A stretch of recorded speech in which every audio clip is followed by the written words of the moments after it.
हाय, मेरा नाम है लोकेश और फाइनेंशियल फ्रीडम यूनिवर्सिटी में आपका स्वागत है, जहां पे हम बात करते हैं कि कैसे हम इन्वेस्टमेंट से और अपने मनी मैनेजमेंट स्किल से वेल्थ क्रिएट करें एंड फाइनेंशियल फ्रीडम पाए।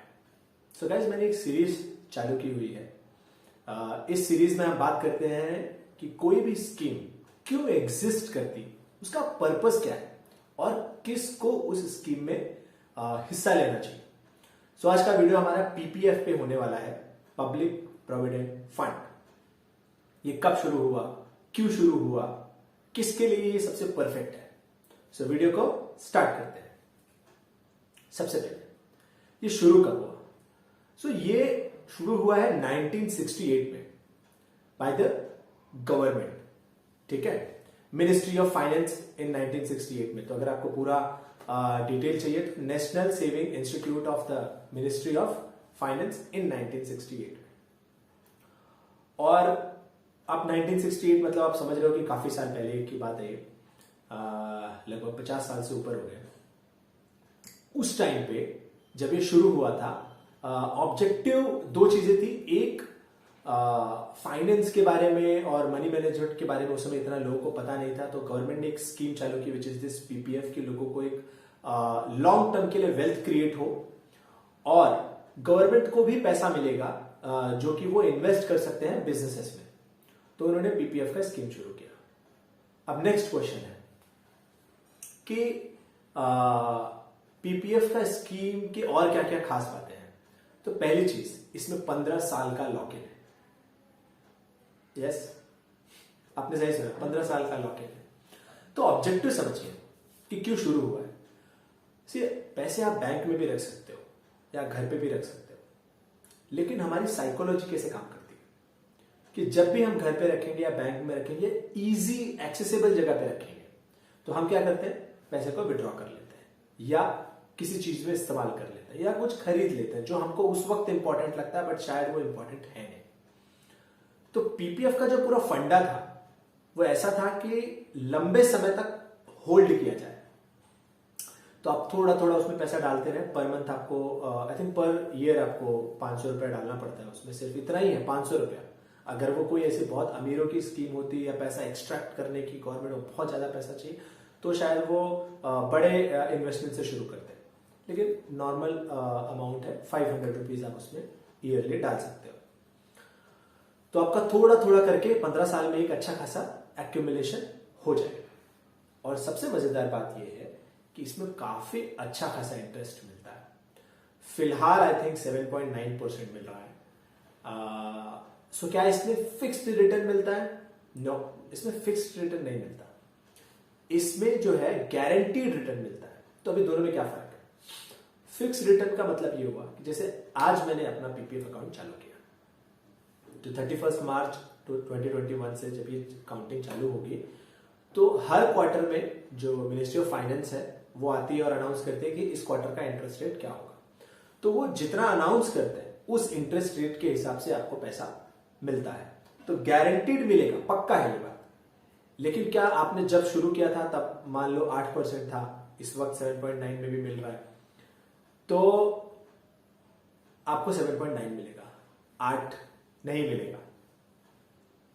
तो ये इसका फंडा है। तो आपको फिक्स्ड नहीं है बट गारंटीड है, क्योंकि ये सेंट्रल गवर्नमेंट की स्कीम है और किसी की नहीं है, मतलब कोई ऐसे प्राइवेट पार्टी इसमें इन्वॉल्व नहीं है। अब आपको कुछ चीज समझ में आ गई कि क्यों शुरू हुआ, ये नॉर्मल और कब शुरू हुआ और इसमें क्या इंटरेस्ट रेट है और फिक्स्ड है या गारंटीड है।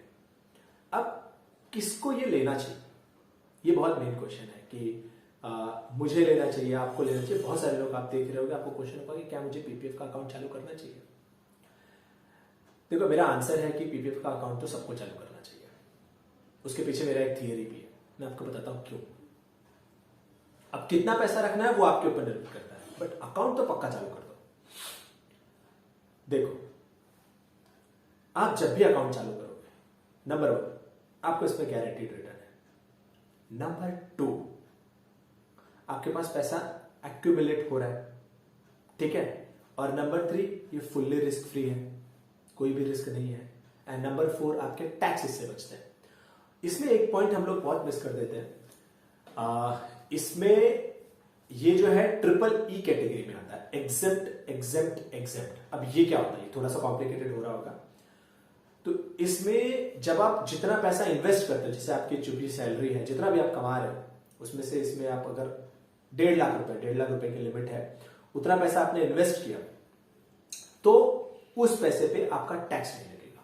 1.5 लाख लिमिट है लेकिन, तो पहला आपको एग्जेप्ट मिल गया कि चलो भाई 1.5 लाख पे कुछ टैक्स नहीं लगा, ठीक है। दूसरा, जब आप 15 साल बाद इस पैसे को निकालोगे तो जितना गेन हुआ है, जो आपको इंटरेस्ट मिला है, उस पर भी कोई टैक्स नहीं लगता।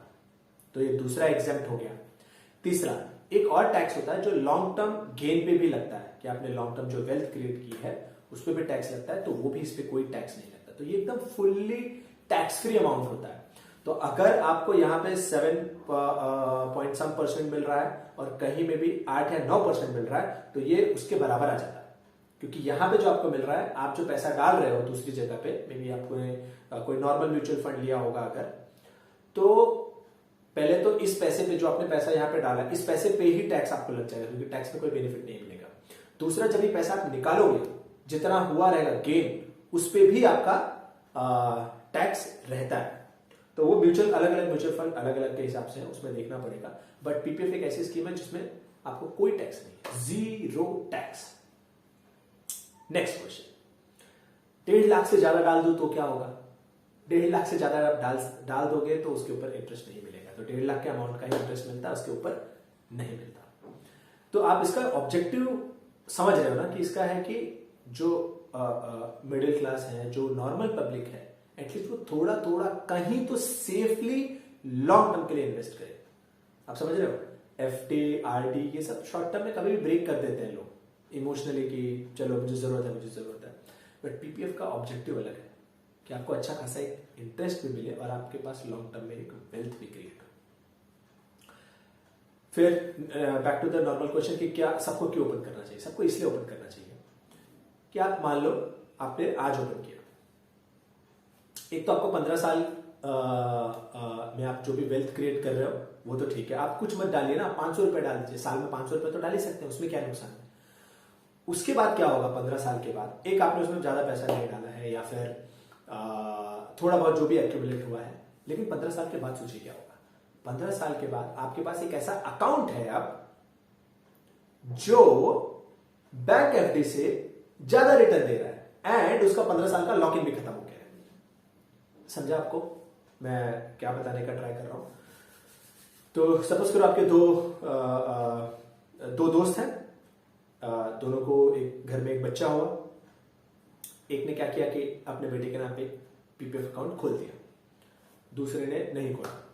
तो अब, और ये बंदा सिर्फ अकाउंट खोल दिया, 500-500 रुपया सालाना डालता रहा, ज्यादा पैसा भी नहीं डाला, बस डालता रहा। जब बच्चा 15 साल का होगा, तब बच्चे के पास अब एक ऐसा अकाउंट है जिसमें बैंक एफडी से ज्यादा इंटरेस्ट मिल रहा है, प्लस लॉक इन भी खत्म हो चुका है। आपको समझा फंडा? अब इसका दोस्त जो है, यहां वहां सिक्योर अमाउंट की मैं बात कर रहा हूं, रिस्क लेके आप स्टॉक में डालोगे तो ज्यादा मिल सकता है, बट इसका दोस्त अब अगर सिक्योर कोई डिपॉजिट ढूंढेगा तो एफडी, आरडी, बैंक, इस तरह की चीजें ढूंढेगा। बट ये अपने एफडी में भी डाल सकता है कि ठीक है मेरा पैसा एफडी में पड़ा है।